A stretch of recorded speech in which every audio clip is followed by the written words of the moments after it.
ازيكم عاملين ايه؟ النهارده هنعمل مع بعض التشيكن وينجز. التشيكن وينجز اكله بتطلب كتير جدا والولاد كلهم بيحبوها قوي والكبار كمان. معايا كميه تشيكن وينجز غسلاها وسايباها اهو مصفياها. ده دقيق، الدقيق طبعا حسب الاستخدام بتاعك يعني. ده دقيق عليه اوريدي نشا، عليه نص معلقه نشا وشويه جارليك باودر اللي هو توم باودر وشويه بابريكا وشويه ملح، كلها شويات حسب المذاق. ما اقدرش اقول ريسيبي معينه في حاجه زي دي، بس نقدر نقول نص معلقه شاي نص معلقه شاي نص معلقه شاي. التشيكن وينجز ما بتتسلقش، بتاعه المطاعم ما بنسلقهاش الاول عشان نقدمها، لا احنا بنقليها وهي كده، هي تندر جدا. واول ما هنقليها بدرجه حراره معينه ووقت معين هتستوي وهتبقى كريسبي من بره وجوسي من جوه وقد ايه لذيذه. هنعمل ايه دلوقتي؟ هنبتدي نحط التشيكن وينجز بتاعتنا. التشيكن وينجز يا جماعه اللي هي اجنحه الفراخ يعني، عشان في ناس بعتلي يقولوا لي لازم تتكلمي عربي. انا بتكلم عربي والله، انا مصريه اسكندرانيه يعني.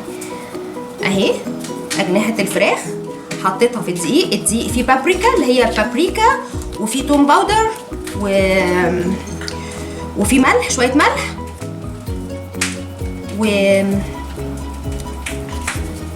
بابريكا وتوم باودر. بصوا لازم تنفضوها كويس قوي قوي، ما تخلوهاش اخده دقيق كتير خالص. ولازم نحطها 14 دقيقه 16 دقيقه يعني، اكتر حاجه 16 دقيقه على النار، مش اقل من كده ومش اكتر من كده. يلا بينا نروح دلوقتي على النار ونشوف هنحطها ازاي. طيب احنا لما هنقلي التشيكن وينجز هتلاقوني حاطه جوه بوله حبه من دول، ده اسمه تاي صوص. التشيكن وينجز بتطلع سخنه وبنحطها على طول في الصوص اللي هنقدمها بيه. ده موجود في كل حته في مصر، في كل حته في الدول العربيه، ده بيبقى لذيذ جدا مع التشيكن وينجز. تاني صوص ممكن اكون هحطه النهارده برضو، بحطه في البوله وبطلع التشيكن وينجز من الزيت على طول على الصوص. ده باربيكيو صوص. الباربيكيو صوص برضو ده بيبقى لذيذ جدا مع التشيكن وينجز. طيب في كل دوله فيها الصوص بتاعتهم يعني، كل واحد بقى يروح يشوف الطعم اللي هيحبه، الصوص اللي بيحبه ايه، وممكن نحطه مع التشيكن وينجز بنفس الطريقه اللي انا هوريها لكم النهارده. بس الكاتشب لا، الكاتشب ما ينفعش يكون. دول السبايسز بتاعتي. في ناس بتحب التشيكن وينجز بصوص زي مثلا الباربيكيو صوص او التاي صوص، وفي ناس بتحبها بس بالسبايس. انا بحب احط عليهم السبايسز دي، كل واحد برضو وذوقه ويختار الطعم اللي هو عايزه. دلوقتي انا هبتدي اقلي. بنبتدي نحطه على زيت سخن بس برضو مش مقدوح علشان يستوي من بره ومن جوه. لو حطيناه على زيت مقدوح هيستوي من بره بسرعه جدا ومن جوه هيكون نايم. ما ينفعش نحطه على زيت درجه حرارته بارده، لازم يبقى الزيت بيديك الشكل ده اول ما تحطيه عشان هيشرب زيت. فكل واحد يوازن درجه الحراره. بياخد من 14 ل 15 دقيقه في الزيت وهو بيتقلي. اجين انا ما بسلقش، واحنا بنقدمها كده في المطعم. اوكي طيب بياخد من 14 ل 15 دقيقه ماكسيمم 16 دقيقه وهو بيتقلي في الزيت.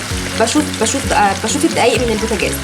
طيب بالنسبه للناس اللي عندهم مطاعم اللي عايزين يعملوه ومش هيقعدوا الزباين بره 15 دقيقه، فاحنا بنعمل ايه في الحاله اللي زي دي؟ بنجيب كل كميه التشيكن وينجز وبنعمل لها بلينشنج قبليها بيوم في زيت لمده 7 دقائق. يعني بنقليها بزيت نص سوا لمده 7 دقائق وبنطلعها نحطها في مصفات او في باسكت كده بره. ولما بيجي لنا الاوردر بنطلع على قد الاوردر وبنقلي كمان 7 دقائق، كمان 8 دقائق بالكتير، وبعدين بنطلعها وبنحطها في الصوص بتاعنا وبنبتدي نقدمها للزباين. فمش ما ينفعش نقليها ل 14 دقيقه على طول. دلوقتي انا هنا عشان هقدمها في البيت فبقليها على مره واحده على 14 دقيقه، وهتشوفيني بطلعها ازاي. ادي الصوص بتاعي انا مجهزاه جنبي، حطيته في بوله. ده التاي صوص، وادي لونها بقى ذهبي وجميل ازاي. لونها بقى ذهبي. بطلعها الاول هنا طبعا في المكان البروفيشنال يعني، في المطبخ في الكيتشن البروفيشنال بيبقى فيه بقى ديب فراير وفي حاجات تانية، بس انا بوريكم بطريقه بسيطه. اوكي بنحاول ننزلها خالص من الزيت. نزلت من الزيت، شايفين اللون، شايفين القرمشه. اوكي ندخلها على طول، بندخلها على طول. طلعناها من الزيت، طفيناها من الزيت بسرعه. السرعه بقى هنا مطلوبه قوي. بندخلها على طول على الطاسه. نبتدي التانك وتقلبوا بالمنظر ده، تغرقوها في الصوص. وبعدين هبتدي اقدمها رايت اواي على طول وهي سخنه. التشيكن وينجز ما ينفعش تتقدم بارده، بيبقى طعمها وحش خالص. دي مقرمشه من بره وجوسي من جوه.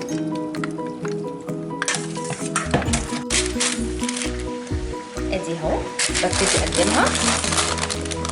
سوري. ايوه شايفين جميله ازاي؟ بجد تحفه.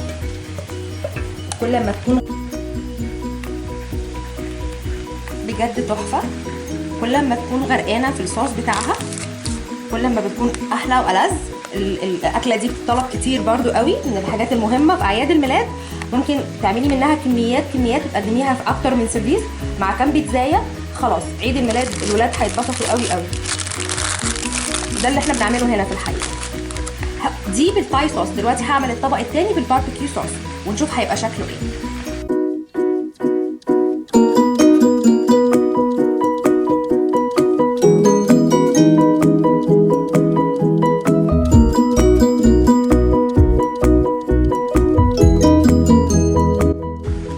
طبق التشيكن وينجز بتاعي او اجنحه الفراخ بصوص الثاي صوص وبالباربيكيو صوص. حلو جدا وبينفع في مناسبات كتيره قوي.